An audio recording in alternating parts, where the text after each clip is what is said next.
तुम्हाला सातारा जिल्हा परिषद अध्यक्षपदाच्या निवडणुकीत झालेला अभूतपूर्व राडा आठवत आहे का?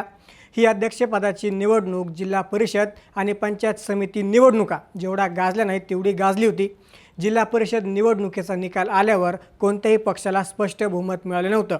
भाजप सर्वात मोठा पक्ष ठरला होता, पण शिवसेना एकनाथ शिंदे गट आणि राष्ट्रवादी अजित पवार गटानं भाजपसोबत सत्ता स्थापन करण्यास नकार दिला होता। दोन्ही पक्षांनी आघाडी केली, पण शेवटी मतदानाच्या दिवशी जो राडा झाला तसा राडा कधीच झाला नसेल।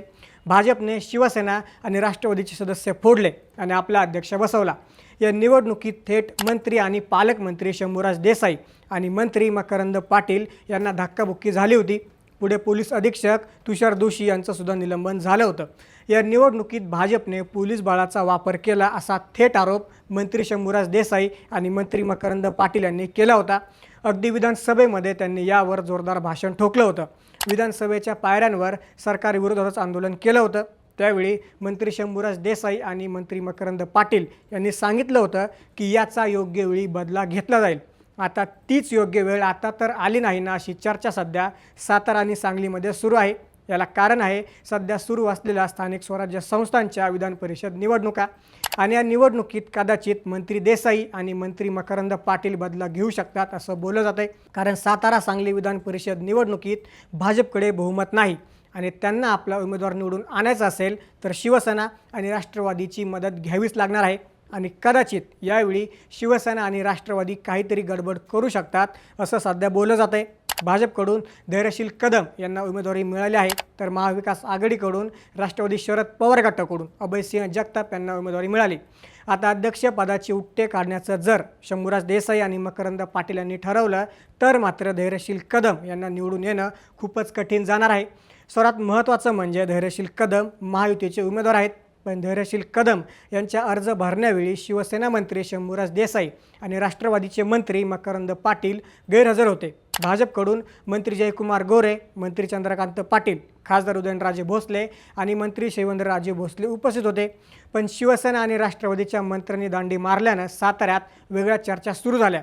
त्यात माजी मंत्री जयंत पाटील यांनीही अध्यक्षपदाच्या निवडणुकीचा उल्लेख केल्यानं जयंत पाटीलही अभयसिंह जगताप यांच्यासाठी जोर लावत आहेत आणि त्यात जर त्यांना मंत्री देसाई आणि मकरंद पाटील यांची साथ मिळाली तर गणित काहीतरी वेगळंच होऊ शकतं। नक्की कसं आहे विधान परिषदेचं गणित? शंभूराज देसाई आणि मकरंद पाटील बदला घेतील का? देसाई आणि मकरंद पाटील यांच्या नाराजीचा फटका भाजपला बसेल का? जाणून घेऊया या व्हिडिओच्या माध्यमातून। नमस्कार, मी महेश आणि तुम्ही पाहताय थोडक्यात। सांगली सातारा विधान परिषद मतदारसंघात एकूण 895 मतदार आहेत। यामध्ये सांगली जिल्ह्यातील 423 आणि सातारा जिल्ह्यातील 472 मतदारांचा समावेश आहे।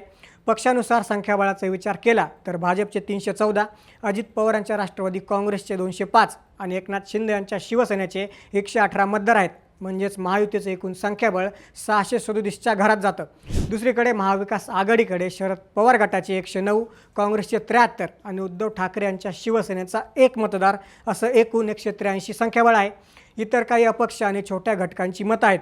केवळ कागदावरील आकड्यांचा विचार केला तर महायुतीचं पारड अत्यंत जड दिसतं आणि भाजपचे धैर्यशील कदम अगदी सहज निवडून येतील असं वाटत आहे। पण स्थानिक स्वराज्य संस्थेची ही निवडणूक गुप्त मतदान पद्धतीने होते आणि इथेच खरा गेम होण्याची शक्यता निर्माण झाली आहे। कागदावर जरी महायुती एकत्र असली तरी सातारा जिल्हा अध्यक्षपदाच्या निवडणुकीत जो काही अभूतपूर्व राडा झाला होता त्याची ठिणगी अजूनही धुसमत आहे। भाजपला आपला उमेदवार निवडून आणण्यासाठी स्वतःच्या मतांशिवाय शिवसेना आणि राष्ट्रवादीच्या या 323 मतांची अत्यंत गरज आहे। जर या दोन्ही पक्षांच्या आमदारांनी किंवा नेत्यांनी उघडपणे नाही तरी अंतर्गत पातळीवर आपल्या मतदारांना वेगळे संकेत दिले तर भाजपसाठी ही निवडणूक अत्यंत कठीण होऊ शकते।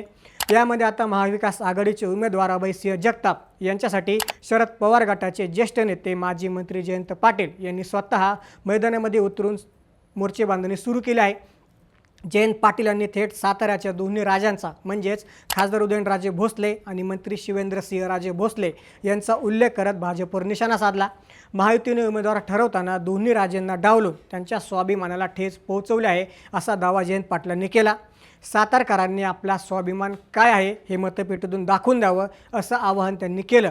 उदयनराजे भोसले हे आपल्या स्वाभिमानाशी तडजोड करणारे नेते नाहीत, हा इतिहास आहे। त्यामुळे जर दोन्ही राजेंचे समर्थक या डावलले जाण्यामुळे नाराज असतील तर त्याचा थेट फटका धैर्यशील कदम यांना बसू शकतो। माजी मंत्री जयंत पाटील यांनी अत्यंत हुशारीने स्वर्गीय बाळासाहेब देसाई आणि स्वर्गीय लक्ष्मणराव पाटील यांच्या विचारांची आणि तत्वांची आठवण करून दिली। शंभूराज देसाई आणि मकरंद पाटील हे दोघेही सध्या सत्तेत आणि मंत्रिमंडळात असल्यानं त्यांच्यावर अनेक राजकीय मर्यादा आहेत। ते उघडपणे भाजपच्या उमेदवाराला विरोध करू शकत नाहीत, हे जयंत पाटलांना चांगलंच ठाऊक आहे। म्हणूनच त्यांनी थेट नेत्यांना अडचणीत न आणता त्यांच्या कार्यकर्त्यांना आणि जिल्हा परिषद व नगरपालिकेच्या सदस्यांना आवाहन केलं आहे।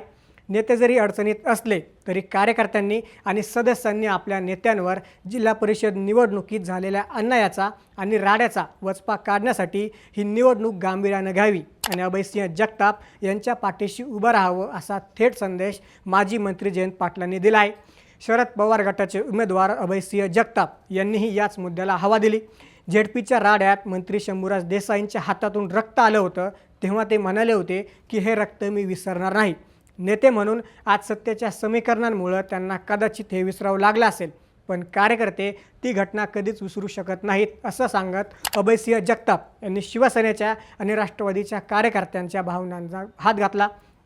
माहितीमध्ये या दोन्ही पक्षांवर निधी वाटपात आणि स्थानिक पातळीवर सतत अन्याय केला जात असून ही निवडणूक म्हणजे या छुप्या अन्यायाविरोधातील स्वाभिमानाची लढाई असल्याचा दावा मोव्याकडून केला जात आहे। जरी अर्ज मागे घेण्याच्या शेवटच्या दिवशी भाजप उमेदवार धैर्यशील कदम यांनी शंभूराज देसाई यांची त्यांच्या निवासस्थानी भेट घेतली, त्यानंतर ते एकाच गाडीतून सांगलीला गेले असले तरी या सर्व वरवरच्या घडामोडी आहेत की अंतर्गत काही वेगळंच शिस्त आहे, याबद्दल राजकीय वर्तुळात आता शंका उपस्थित केल्या जात आहेत।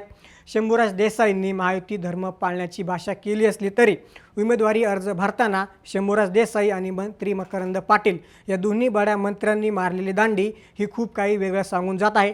त्यामुळे जर साताऱ्यातील दोन्ही राजे नाराज असतील आणि शंभूराज देसाई व मकरंद पाटील यांच्या कार्यकर्त्यांनी जुन्या राड्याचा बदला घेण्याचं ठरवलं तर महाविकास आघाडीचे जयंत पाटील हा अंतर्गत रोष मतपेटीत उतरवण्यात यशस्वी होऊ शकतात।